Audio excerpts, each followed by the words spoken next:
akkam jirtu kabajamtoota daawwattoota Oromiyaa International Broadcasting irraa oduu irraaf jennee qabannee dhiyaannee jirra. Oduu waliinan Khalifa Abdullaati. Qondaaltota ABO hidhaa siyaasaa hidhamanii jiran keessaa obbo Kennesaa Ayyaanaa fi obbo Mikaa'el Booran dhukkubsachuun yaalaa ittifamanii haala yaaddeessaa keessa jiraachuu abukaattoon hidhamtoota siyaasaa beeksisee jira.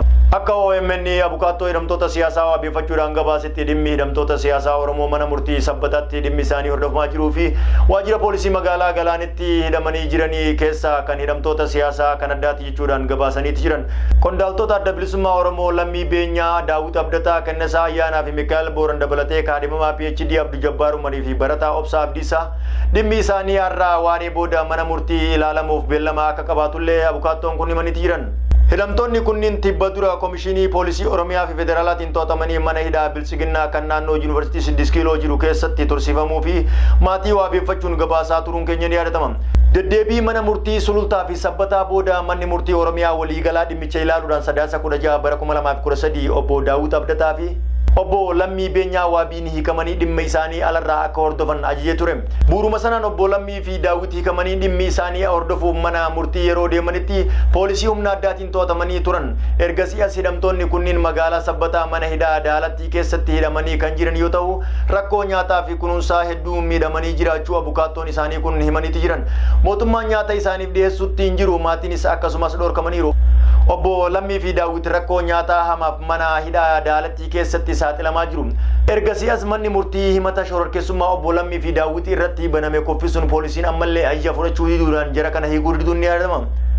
Gama biraatiin mana hidhaa Bilisiginnaa Oromiyaa keessaa baafamanii gara waajjira poolisii magaalaa Galaanitti kan dabarfaman obbo Mikaa'el Booranii fi Kennesaa Ayyaanaa dhukkuba sukaraaf narviitiin baay'ee rakkamuuf waldhaansaa fayyaa dhabuun haala yaaddeessaa keessa jiraachuu isaanii abukaattoon hidhamtoota siyaasaa Oromoo kun himan. Waajjirri poolisii aanaa Galaan namoota kana yaaluuf irra deddeebiin yoo gaafannu akka yaaluuf irra deddeebiin yoo gaafannu yaala gaatee isaaniif dhiyeessuu akka hin dandeenye dubbatan. Bakka waldhaansa gahaa argatanitti akka dabarfaman gaafannus ammoo jarri kun amaanaa nu bira kaa'ame jechuudhaan irra deddeebiin deebiinuuf laatu jechuudhaan abukaattoon hidhamtoota siyaasaa Oromoo kun himaniiti jiran.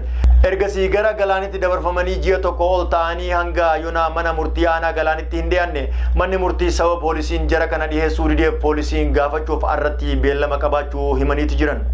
Oduu gama biraatiin Abbaa Isaayyee fi Siyyum Masfiin dabalatee hooggantoonni TPLF afur ajjeefaman jechuudhaan miidiyaan biyyattii gabaaseeti jira. Hooggantoonni TPLF olaanoon kunneen eegdota isaanii waliin naannoo laga Tagazeetti akka ajjeefaman humni ittisa Itoophiyaa himeeti jira. Eegdonni isaanii humna waraana federaalaa opereeshinii barbaacha isaanii irra turan irratti dhukaasa bananii booda hooggantoota kanneen waliin akka ajjeefaman humni ittisa biyyaa himeeti jiran. Gooticha Oromoo artistii Haacaaluu Hundeessaa irratti waannaa tokkash jedhamee ji'a 5 dura humna mootummaa Itoophiyaatiin to'annoo jala kan jiru dargaggoo Xilaahun Yaamii rakkoo fi gidirsaa baay'ee erga keessummeessee booda dhugaa jirtu bifa suur sagaleetiin akkaataa artistii Haacaaluu Hundeessaa itti wareegame keelloo miidiyaadhaaf ibsa kennee booda waraana biyyattiitiin mana hidhaa keessaa baafamee hanga ammaatti bakki inni geeffame akka hin beekamne namni keessa beeku tokko OIB'tti himeeti jira. Dargaggoon Xilaahun Yaamii erga gidirsaan anaa fi maatii koo irratti gaggeessaa turanii booda ragaa sobaa obbo Jawaar Maammadii fi Koloneel Gammachuu Ayyaanaatu ajjechaa kanaaf na kakaase jedhi mana murtii fuula dura dhaabbaduu himinaan jechaa turan jechuun erga mana hidhaa keessa taa'ee ragaa guutuu keelloo miidiyaadhaaf kenne yeroo ammaa kana bakka duraan itti hidhame sana akka hin jirre dhagahameeti jira. Xilaahun Yaamii dursee tarkaanfiileen garaagaraa akka isarratti fudhatamu osoo beekuu du'aaf of qopheessee dhiiga goota qaalii kana maaliif dirreetti hafa jechuun shiroota mootummaan dhiiga gootichaa artistii Haacaaluu Hundeessaa awwaaluuf jedhanii hojjechaa turan dirreetti dura saaxileef qofa akka ta'es beekameeti jira. Oduu biyya alaatiin mootummaa Yuugaandaa filannoo pirezidaantummaa irra gaggeeffamaa jiruun dura tajaajilaawwan miidiyaalee hawaasaa cufeera. Dorgomaan mormituu Boobi Waayin garuu gochi kun qaama sochii filannoo waliin dhahuuti jedheera. Dabalata gabaasa kana akka itti aanu kanatti isiniif dhiyeessina. Mootummaa Yuugaandaa filannoo pirezidaantummaa irra gaggeeffamaa jiruun dura tajaajilaawwan miidiyaalee hawaasaa cufeera. Dorgomaan mormituu Boobi Waayin garuu gochi kun qaama sochii filannoo waliin dhahuuti jedheera. Mootummaan biyyattii sababii Facebookiin deeggartoota kiyya uggureef jecha miidiyaalee hawaasaa akka cufamaniif kibxata dabre ayyaana dabarsuun isaanii ni yaadatama. Haa ta'u malee lammiileen biyyattii hoogganaa isaanii waggoota dhufanii filachuuf buufataalee adda addaa irratti hiriira galanii eeggachaa jiraachuu gabaasni BBC magaalaa guddoo biyyattii Kaampaalaa bakkeewwan garaagaraatti argaman himan. Yuugaandaa keessatti aangawoonni mootummaa dorgommii cimaa pirezidaantii Afrikaa kanneen bara dheeraaf aangoo irra turan keessaa tokko kan ta'an Musaveeniin wallisaa beekamaa Boobi Waayin jidduutti har'a gaggeeffamuun dura tajaajilli interneetii intarneetaa akka addaan citu taasisan.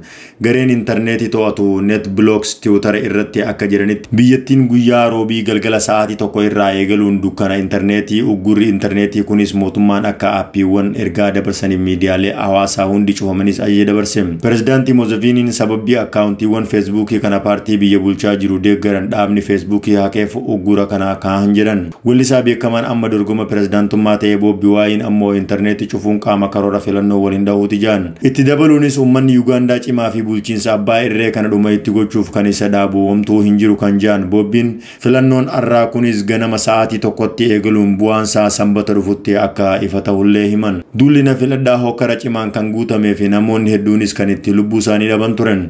Obbo Museveniin amma ergaa waggoota 35 dabran biyyattii bulchaniin booda ammas yeroo jahaffaaf aangoo irra turuu barbaadu. Komishiniin filannoo namoonni filannoof galmaan hanga hiriira galanii jiratanitti sa'aatii itti buufataaleen filannoo akka cufaman jedhamaniin boodaas namoonni sagalee akka kennaniif hayyamuu qaban jedhan. Buufataaleen filannoo garuu barii sa'aatii 1tti eegaluun waaree booda sa'a 10tti akka cufamuuf karoorfameera. Haa ta'u malee buufataalee filannoo tokkotti sa'aatii eegaluun qabuun filannoon kan hin eegalamin ta'uun himamaa jira. Tolega kabajamtoota daawwattoota Oromiyaa International Broadcasting irraa oduu har'aaf jennee qabannee dhiyaanne kanaan gammatti simbiraan gahaa ture kana fakkaata. Qopheessee simbiraan gahuudhaan isii waliin kan ture Khalifa Abdullaati hanga oduu teenya biraatiin walitti deebinutti nagaan nu tura.